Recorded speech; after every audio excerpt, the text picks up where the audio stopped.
Hey VC, how we doing? Just wanted to take the time to film a quick video.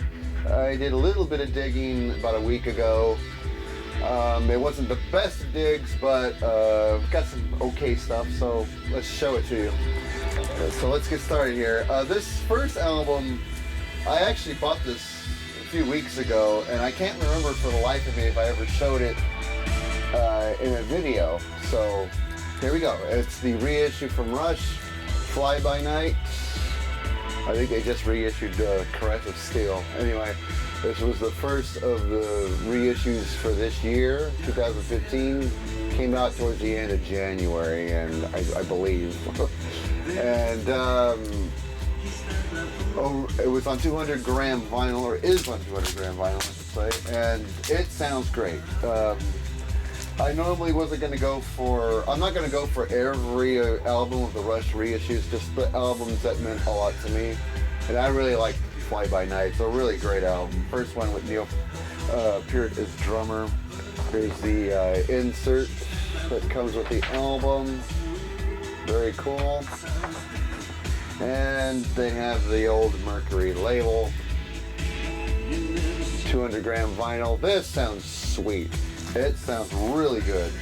I was really impressed with the upgrade of sound quality compared to the old used copy I have. Sounds really good. So these reissues were really done well. So really glad to have it.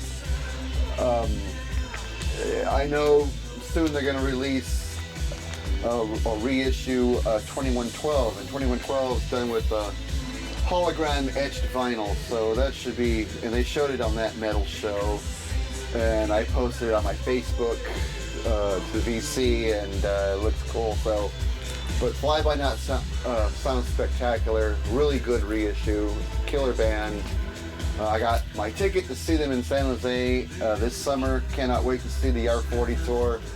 And so collecting my favorite albums on reissue is going to be a lot of fun this year. Alright, so that's one. Speaking of reissues, here's Zeppelin IV. This has been out quite some time, but I just barely got my hands on it. Went to one of my favorite vinyl stores in Sacramento, and the owner was selling it for 18 bucks. Brand new, unopened. So, thought, you know, I think that's the cheapest I've seen it, so I thought, I'll go for it. What the hell? And, picked it up and liked what, I mean, obviously I like the album. It's a classic album, and there's the gatefold. It's hard to get all in one frame, but it is a classic album, like I said, and sounds pretty cool. So there's the insert that it came with. Kind of hard to see that in this lighting, but oh well, sorry about that, guys. And it is on the Atlantic label.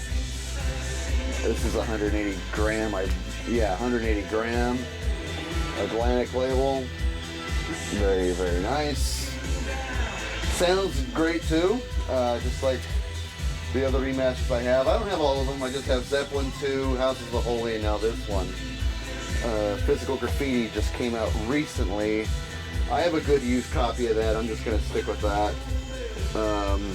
I don't know if I'm done buying the Zeppelin reissues or not. Maybe over time I'll go back and start collecting them, but you know, I just went after my favorites. This is one of my favorites. It's just, you know, the owner in one of my favorite stores, he had it for 18 bucks.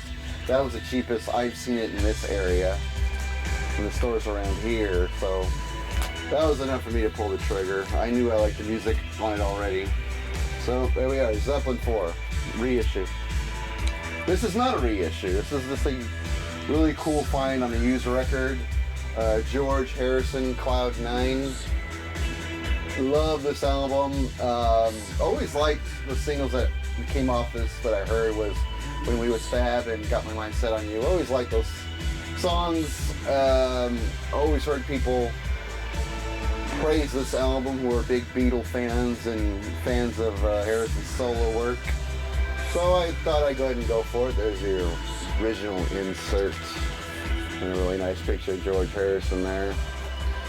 And yeah, and there's a label. Let me see what, well, there's There's the label, Dark Horse label, so very nice, Dark Horse, very nice. I actually did enjoy this album. Maybe there's one or two songs I don't really care for, but as a whole, the album's really good, so really glad I scored this on vinyl. Don't really see it out there all that often, but if you do see it, pick it up. It's actually a really good album. I was really happy with it. I don't listen to much of Beatles solo records of any Beatle, but I gotta admit, when music's good, music's good. So there we go. You know, Jeff Lynne's on it, Clapton, Elton John. It's a really good album, really good. So real glad I picked that up. This is an album. These next two albums are albums I had already, but they're just better pressings, and I found them for pretty cheap. Starting with Fleetwood Mac. This is the Mofi pressing, original master recording, which is basically pressed on a high-grade vinyl. Really cool. This is now my third copy of this album, Mirage. I had just a regular used copy.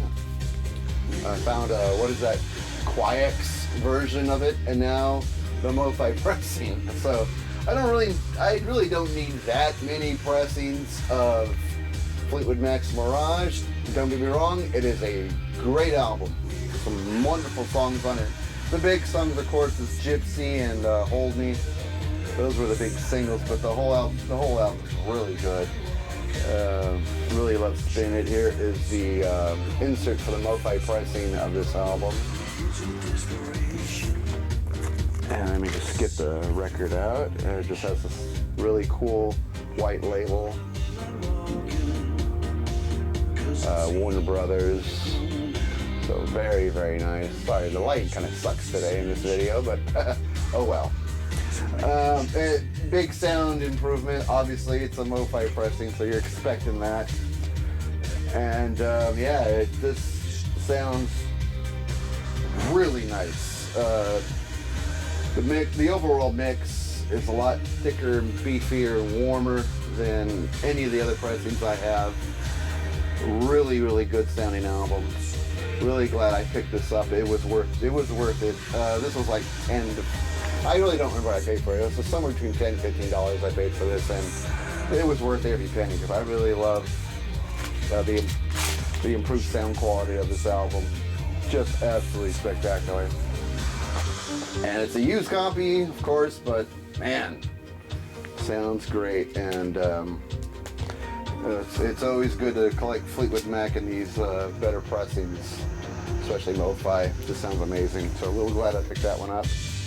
Next one up, this is one of those half-speed mastering deals from ELO Discovery. This cover, I'm sure, could be in better shape, but he sold it. The guy the shop I bought it from, they were only selling it for $2. And I was just curious why, and they said because the record was slightly warped. That's why they were only letting it go for a couple of dollars. So I was just curious to see how much the half-speed mastering sounded compared to my regular stereo used copy. And yeah, it sounds a lot better. It does sound a lot better. It is on the Jet label. There we go. And it does sound a lot better. And yes, it is slightly warped. It's a slightly warped record, but it plays just fine. There's no problem with the playback on this album. It really does sound good, and the improvement, sound quality-wise and mix-wise, a lot better than my used copy. So really happy to put this in the collection. I guess I'll keep my used stereo copy. But this sounds so much better. Of course, I'll still keep it because it's a great album. So ELO Discovery half-speed mastering sounds absolutely kick-ass. All right, this next album I bought really for one song, and the rest of the album really doesn't do all that much to impress me. It's from 10cc. This is called the original soundtrack, and basically I bought it for the song I'm Not in Love. Ever since I saw that movie Guardians of the Galaxy, the movie kind of opens with that song in the soundtrack. and just thought I remembered that song, but I just couldn't remember who performed it. So I kind of looked it up on the movie soundtrack and saw that it was 10cc, and went and tracked down the record and found the album. And it's a gatefold record. There we go. There's the gatefold. There's a back. The whole picture looks like this. The whole cover picture. The album, the song "I'm Not in Love" sounds amazing on vinyl. Absolutely amazing. And it is on the Mercury label, just like the Rush record. So there's the Mercury label. Yeah, "I'm Not in Love" sounds killer on vinyl. I came in here and listened to it, turned it up nice and loud, and the room was just filled with those really dreamy keyboard and voice effect sounds. And that song, just absolutely fell in love with that song again. The rest of the album to me is just so-so. There's a couple of songs that really get on my nerves I never want to hear ever again. And the other songs are just okay. They don't suck, let's put it that way. But the song "I'm Not in Love" just sounds like an absolute dream on vinyl. So maybe I'm so glad I picked up the album. It wasn't very expensive, couple of bucks, so why not? This next one's $1 fine. I don't even know why I'm showing it, but I do like.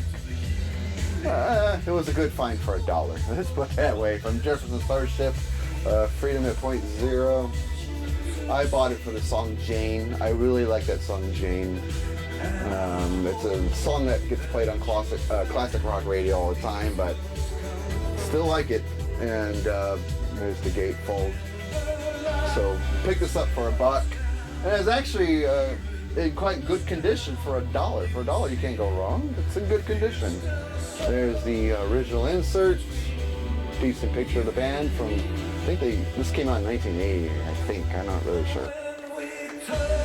And it has a custom label, so there we go. And really cool $1 find. The rest of the album is pretty cool. It's a good listen. It's a fun listen. You know, I was a kid at the time, so I remember how rock music sounded in 1980. Jane's such an awesome song, and a decent. I really like the picture on the cover. Always did. So really cool to find for $1. And we're gonna end it with a Howard Jones 12-inch single for "Pearl in the Shell." I really couldn't remember if I had this or not, and then I went through my collection, and thank God I didn't have it. So there we are. Side 1, of course, is "Pearl in the Shell," and "Law of the Jungle" on the B-side. Total Conditioning, 8-minute version, remixed, really nice. It is on these black custom labels that usually find Howard Jones 12-inch singles with that label. So very cool. Just another thing to add to the Howard Jones 12-inch collection, which is getting out of hand. Really getting out of hand. Running out of room on the little shelf I put all my 80s records. I'm really desperately running out of space here. So every time I get an 80s record, it has to be a priority because of the lack of space. But this was something I didn't have, so why not? And that's it, folks. That's gonna do it for this video. It feels good to be vinyl digging again. I had to take a break from it, but now that I'm back, I've been posting digging videos and been having a blast collecting records again and bringing them home and listening to them and having a real good time.